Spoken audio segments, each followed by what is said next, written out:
जय हिंद दोस्तों। आज हम हिस्ट्री के सेट नंबर 3 की ओर हैं, जो कि श्रृंखला का एक महत्वपूर्ण क्रम है।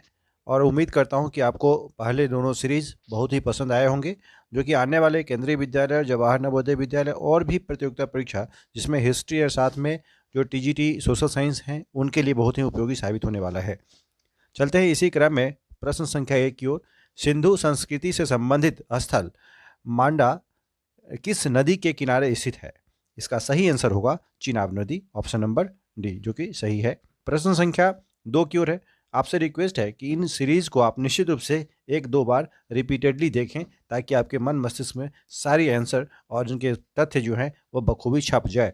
प्रश्न संख्या 2 की ओर है। हड़प्पा का आरंभिक उत्खनन किसके द्वारा किया गया था? इसका सही answer option number B, Dayaram Sahni है, ऑप्शन नंबर बी। प्रश्न संख्या 3 की ओर है। पुरापाषाण युग का प्रमुख औजार क्या था?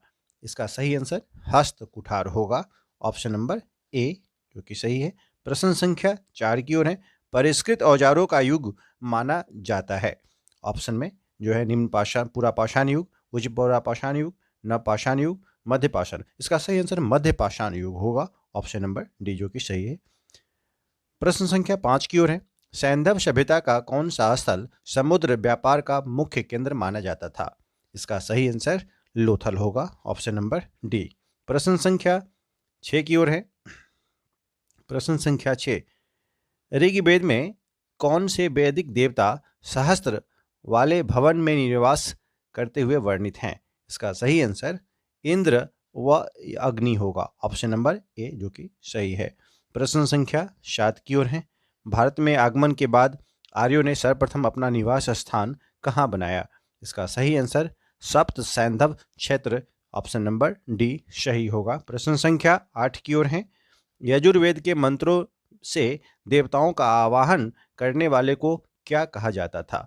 इसका सही आंसर याज्ञिक, ऑप्शन नंबर सी होगा, ऑप्शन नंबर सी, जो कि सही है। प्रश्न संख्या 9 की ओर है। किस वेद में देवताओं का विवरण मिलता है? इसका सही जवाब ऑप्शन नंबर डी होगा, जो अथर्ववेद है इसमें। प्रश्न संख्या 10 की ओर है। प्रश्न संख्या 10, 1 मिनट, देखते हैं। प्रश्न संख्या 10। आदि शंकर का दर्शन क्या है? इसका सही जवाब द्वैत, अद्वैत, योग, इनमें से इसका आंसर इनमें से कोई नहीं होगा, ऑप्शन नंबर डी। प्रश्न संख्या 11 की ओर है। अशोक के समय के ज्यादातर अभिलेख किस भाषा में है? प्राकृत, पाली, खरोष्टी, संस्कृत। इसका सही जवाब होगा प्राकृत, ऑप्शन नंबर ए। प्रश्न संख्या 12 की ओर है। कनिष्क के समय में आयोजित चतुर्थ बौद्ध संगीति के सभापति कौन थे? इसका सही जवाब वसुमित्र होगा, ऑप्शन नंबर डी। प्रश्न संख्या 13 की ओर है। भगवान बुद्ध के द्वारा बताए गए मध्यम मार्ग का क्या अभिप्राय है? इसका सही जवाब दुख और सुख के बीच का मार्ग है, ऑप्शन नंबर ए, जो कि सही है। प्रश्न संख्या 14 की ओर है। धमेख स्तूप स्थित है, सारनाथ में स्थित है। इसका सही जवाब ऑप्शन नंबर सी होगा। प्रश्न संख्या 15 की ओर है। निम्नलिखित में से मौर्य काल का सबसे अच्छा नमूना कौन सा है? इसका सही जवाब स्तंभ होगा, चूंकि स्तंभों के द्वारा बहुत सारी जानकारियां प्रोवाइड की जाती थी, ऑप्शन नंबर ए, जो कि सही है। प्रश्न संख्या 16 की ओर है। अशोक के धम्म का सार किस अभिलेख में मिलता है? ऑप्शन नंबर ए, जो कि सही है, द्वितीय स्तंभलेख, ऑप्शन नंबर ए, जो कि सही है। प्रश्न संख्या 17 की ओर है। जैन धर्म ग्रंथों का प्रथम संकलन कहाँ हुआ? इसका सही जवाब वल्लभी में, ऑप्शन नंबर बी, जो कि सही है। प्रश्न संख्या 18 की ओर है। निम्नलिखित में से कौन याज्ञवल्क्य स्मृति का टीकाकार नहीं है? इसका सही जवाब कुल्लुक भट्ट, जो कि ऑप्शन नंबर डी है, यह होगा। प्रश्न संख्या 19 की ओर है। प्रश्न संख्या 19। सोने के सिक्के भारत में सर्वप्रथम किसने प्रारंभ किए? इसका सही जवाब होगा Indo Greek, option number C, जो कि सही है। प्रश्न संख्या 20 की ओर है। नाट्यशास्त्र किसने लिखा है? नाट्यशास्त्र, इसका सही आंसर ऑप्शन नंबर सी होगा, भारत। प्रश्न संख्या 21 की ओर है।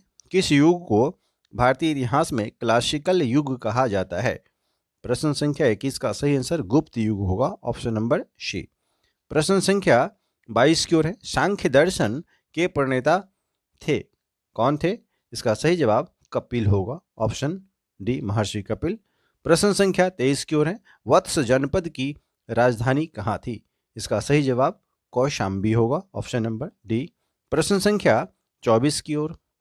9वीं शताब्दी के में उत्तर भारत को राजनीतिक एकता के सूत्र में बांधा था, किसने? प्रतिहारों ने, ऑप्शन नंबर बी जो कि सही होगा। प्रश्न संख्या 25 की ओर है। सूची 1 का मिलान सूची 2 से कीजिए और दिए गए कूट से सही उत्तर चुनिए। इसका जवाब, अब जब सेट की बात करते हैं तो इसका सही जवाब रामानुज जो हैं वह विशिष्टाद्वैत, ऑप्शन नंबर 4 यानी 1 का 4, इसको मिलान करता हूं मैं, 1 का 4 विशिष्टाद्वैत। माधवाचार्य द्वैतवाद से संबंधित है। निम्बकाचार्य जो द्वैताद्वैत, और वल्लभाचार्य शुद्धाद्वैत।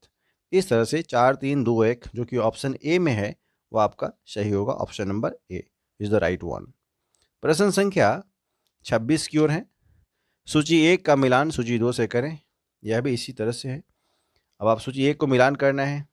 अब देखिए इसमें कबीर को जिन्होंने जुलाहा, यानी अगर इसका सही आंसर आप मिलान करें तो 1 का 4 होगा, कबीर जुलाहा। रैदास मोची से संबंधित, सेना नाई एंड धन्ना किसान।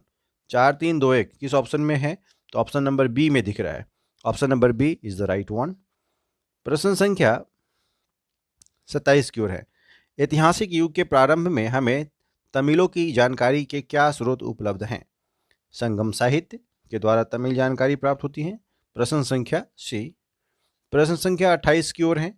प्रश्न संख्या 28, 1 मिनट, 28 आपके सामने है। निम्नांकित में से प्राक हड़प्पा संस्कृति कौन सी है? इसका सही जवाब सुमेरिया संस्कृति होगा, ऑप्शन नंबर डी। प्रश्न संख्या 29 की ओर है। अर्थशास्त्र कितने अधिकरणों में विभक्त है? अर्थशास्त्र 15 अधिकरणों में विभक्त है, प्रश्न संख्या सी। प्रश्न संख्या 30 की ओर है। राजदूत डायोनोसियस किसके दरबार में आया था? बिंदुसार के दरबार में आया था, ऑप्शन नंबर बी जो कि सही है। प्रश्न संख्या 31 की ओर है। अलबरों ने किसके भक्ति गीतों को लोकप्रिय बनाया था? अलबर ने विष्णु के भक्ति गीतों को लोकप्रिय बनाया था, ऑप्शन नंबर बी सही है। प्रश्न संख्या 32 की ओर है। किस राजा के शासनकाल में चीनी तीर्थयात्री फाहियान भारत आया था? Chandragupta Vikramaditya, option number C. बहुत ही महत्वपूर्ण प्रश्न है, अधिकतर पूछे ही जाते हैं। मेगास्थनीज अपनी पुस्तक इंडिका में भारतीय समाज को कितने वर्गों में बांटा हुआ बताता है? प्रश्न संख्या 33 का सही आंसर 7 वर्गों में, ऑप्शन नंबर डी है। प्रश्न संख्या 34 की ओर है। माउंट आबू में दिलवारा मंदिर किसने बनवाए थे? इसका सही आंसर सोलंकी शासकों ने, ऑप्शन नंबर सी ने, ऑप्शन नंबर सी सही है। मिताक्षरा का रचयिता कौन था? प्रश्न संख्या 35, मिताक्षरा का रचयिता कौन था? विज्ञानेश्वर, याद रखिए प्रश्न संख्या 35 का बी आंसर सही होगा। प्रश्न संख्या 36, आगरा की स्थापना किसने की थी? आगरा की स्थापना सिकंदर लोदी ने की थी, ऑप्शन नंबर डी जो कि सही है। प्रश्न संख्या 37 की ओर है। एकता क्या था? एकता, इसका सही जवाब जमीन का टुकड़ा था, ऑप्शन नंबर बी होगा। प्रश्न संख्या 38 की ओर है। औरंगजेब ने 1663 में सती प्रथा पर पूर्ण प्रतिबंध लगा दिया।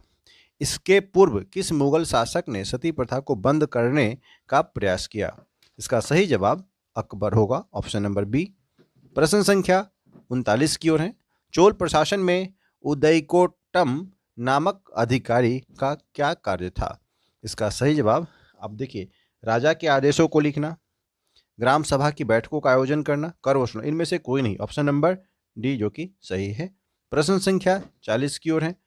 प्रश्न संख्या 40, याद रखें, विजयनगर का राज्य का संस्थापक कौन था?